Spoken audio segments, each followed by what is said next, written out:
The patrons have spoken, and now we have Cac Nicholson himself, known formerly as Cacturne. Those who played the Gen 3 games and their remakes will remember its appearance on Elite Four Sydney's team, being incredibly irritating with its leech seed spamming. Cacturne's pre-evolution Cacnea also had a notable place in the anime as a member of James's team during the Hoenn era of the show, bringing to life an alternate interpretation for the expression hugging the cactus. Today we'll be examining if Cacturne secretly bore the waters of competitive success, or if it remained as dry as the deserts it resided in. And so we ask, how good was Cacturne actually?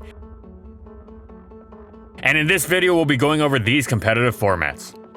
Cacturne was one of the most infuriating Pokemon in its debut generation of OU. At an initial glance, it didn't seem impressive enough to hang with the likes of Tyranitar, Metagross, and Celebi. However, its stats move pool and especially its ability coalesced into a monstrous force that didn't just hang with them, but was downright dominant. Sure, Cacturne was frail and bore many weaknesses, but none of that mattered if those attacks didn't actually connect with it. Sandveil is a brutal ability when Permanent Sandstorm is a fixture of the metagame, reducing an otherwise 100% accurate move like Ice Beam to a meager 80%, the same as the famously unreliable Hydro Pump. Now, hitting one Hydro Pump is reasonable, but having to chain multiple consecutive Hydro Pumps and losing the one-on-one if even one missed was not. With Substitute, Cacturne easily made this a reality, especially since Leech Seed kept it healthy to create more substitutes. It's not like it could only get a sub by fishing for misses either. It had multiple points of entry against several common Pokemon it threatened out. Most notably, it completely and utterly blanked most variants of Celebi, while also threatening out bulky waters and grounds. This meant it could easily get up a substitute on a switch, allowing it to land the Leech Seed on its switch-in. It wasn't going to get blocked either, as Cacturne threatened out the most common Leech absorber, Celebi. This also meant that it didn't solely rely on Leech Seed to threaten opposing Pokemon either. It would be a lot easier to deal with if that were the case, but Cacturne bore a massive 115 base special attack stat, and stabs that were super effective against many common Pokemon, ensuring it had plenty of opportunities on a game-to-game basis. As a bonus, its Grass Stab Needle Arm bore a nasty 30% flinch rate, pairing with Sandveil to make Cacturne even more difficult to hit. It wasn't like Cacturne needed to avoid getting hit at all costs either. With the right EV spread, it could tank something as strong as Starmie's Ice Beam, while remaining fast enough to get the jump on much of the mid-range speed of many common Pokemon. It could also easily tank Dugtrail's Aerial Ace, which some noted as bypassing Sandveil. It did, but unlike HP Bug, it didn't KO. Once Cacturne hit the field and got the sub up, it would proceed to wreak havoc on teams, forcing them to switch around lest they lose a Pokemon to it, which resulted in them sustaining significant damage across multiple Pokemon.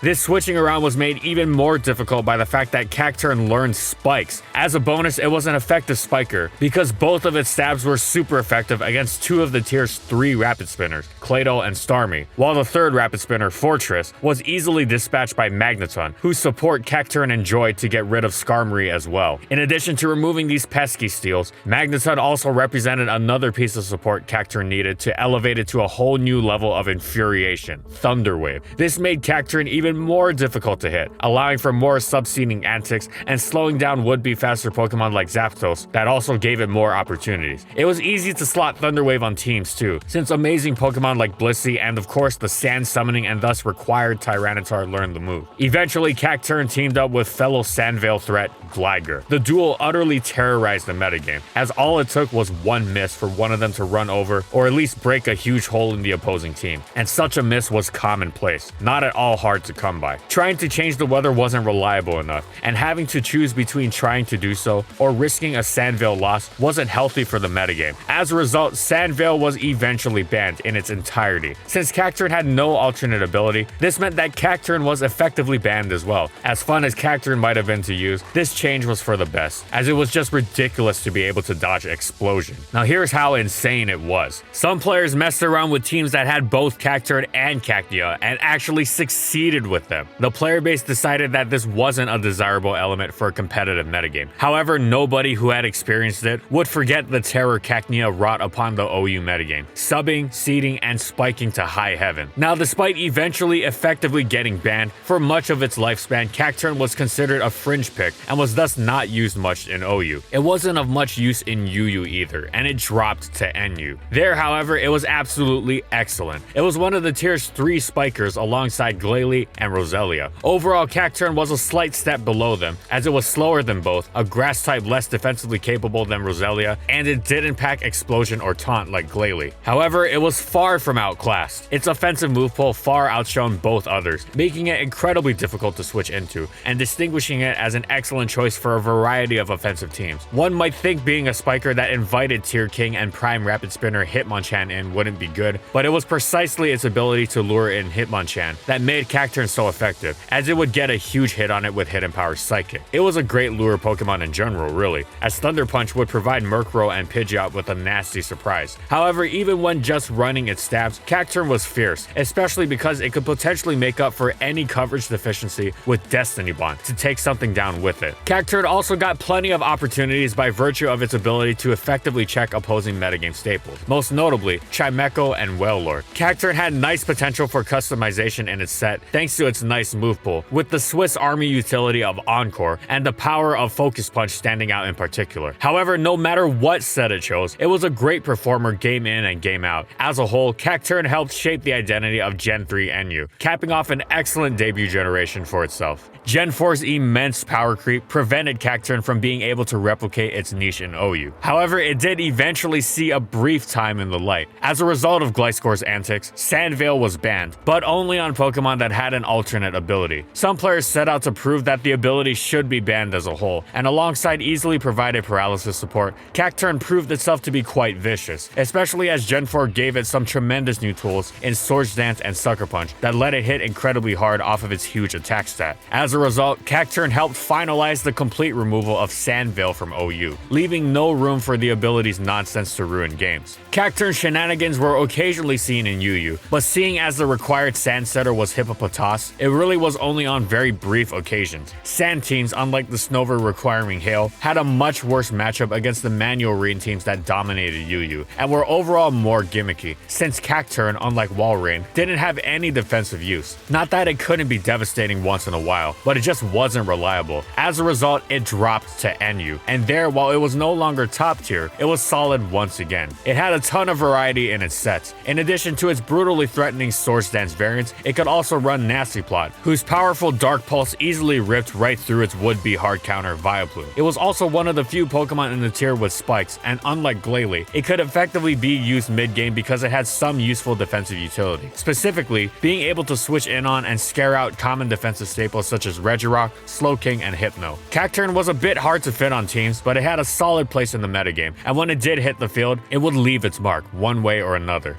Cacturne's place in Black and White OU nearly mirrored that of the previous generation. It wasn't really used, but a few select players had some success with it to prove that the problem wasn't just with Garchomp or Gliscor, it was with Sandveil as a whole. For this reason, the ability was banned in its entirety once again, as opposed to leaving any room for rogue cheese opportunities. Aside from that, Cacturne predictably dropped to NU once again. Sadly, this time around, it struggled. It was pressured from every angle by the tier's plethora of poisons and fighters, had a ton of superior offensive grass-type competition, and couldn't even fulfill a role as a spiker, as it was just about entirely outclassed in that role by Garbodor, who has superior ability as well as bulk defensive typing, and both set and absorb toxic spikes. That said, Cacturne did have one solid niche. It could use Focus Sash and counter to grab a surprise KO on a fighting type early in the game, which was a potentially huge advantage for its team, and could also set up spikes. It could also use its new ability Water Absorb to potentially stifle a strong water move from an opposing threat. This was minor but potentially useful given how dangerous Pokemon like Samurott and Ludicolo were. Focus Sash counter Cacturne wasn't a meta-defining set or anything, but it was worth using in serious sets, even once opponents were aware of counter. They had to be careful to not play into the Cacturne user's hands, allowing Cacturne to potentially set up multiple layers of spikes. Cacturne's place in Gen 5 NU was limited, considering how easy Garbodor was to slap on any kind of team, but it had a nice role nonetheless.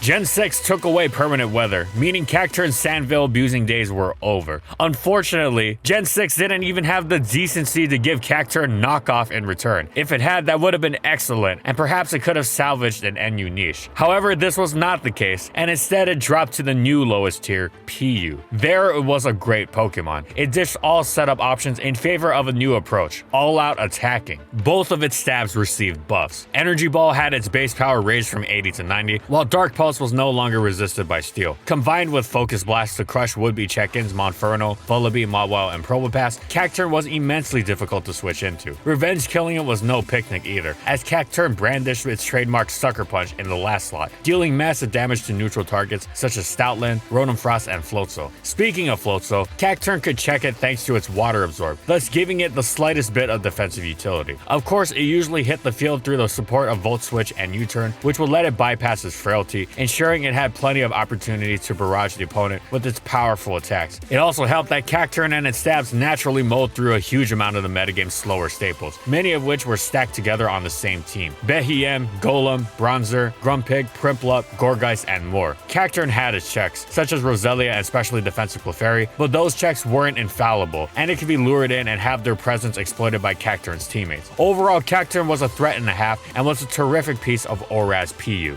Gen 7 was a rough one for Cacturne. Sucker Punch was nerfed to 70 base power, which hurt quite a bit, and had its effect magnified the immense power creep infesting PU, with Pokemon Cacturne simply couldn't keep up with, quite literally in a sense, as it was outsped by a ton of Pokemon like Alolan Sandslash, and no longer packed the powerful priority it so needed to make up for its low speed. Grass-type competition was also in full bloom, and Cacturne couldn't help to match the all-around excellence of Torterra, Victreebel, Ferroseed, and many, many more. It couldn't even take up a niche as a spiker. It was completely and utterly outclassed in the role by Quillfish, who had better speed, better typing, a better ability, taunt, toxic spikes. Yeah, there wasn't much of anything Cacturne could do to make itself worth using over its plentiful competition in PU. As a result, it unceremoniously dropped to untiered. And that's it. So how good was Cacturne actually? Well, despite being a low tier lifer, it's appeared in every generation of OU that had permanent Sandstorm as a striking reminder of just how ridiculous an ability Sandveil is, being the primary reason Sandveil was banned in Gen 3 and serving to really drive the point home in the subsequent 2 generations. Its lower tier appearances have been a little less eventful. It was a 3-time NU Pokemon, serving as one of the tier spikers each time, and it was great as a pure spiker with lure potential in Gen 3, solid in Gen 4 with its spiking capabilities topped off with the potential for its offensive threat, thanks to its huge attacking stats and access to powerful boosting moves, and in Gen 5 it had a nice niche with its Sash counter set. Sadly, Cacturne hasn't received enough buffs in the past few generations to keep up with power creep, and in fact was a victim of the most unnecessary nerf of all time, when the Sucker Punch it relied on so heavily was nerfed. Hopefully when Cacturne returns in Generation 8, it will come with some buffs. A notable boost to its speed and some cool new moves would be welcome. Overall, Cacturne has had a unique place in competitive history, and hopefully Game Freak provides it with tools to add another interesting chapter to its career.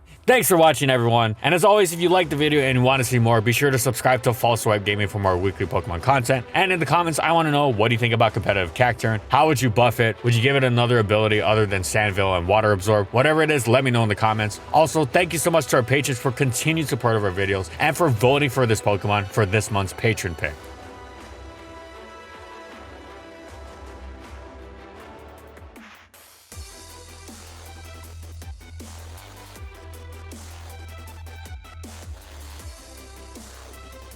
And follow my crew on these social media platforms. And that's all I got. See you next time, everyone.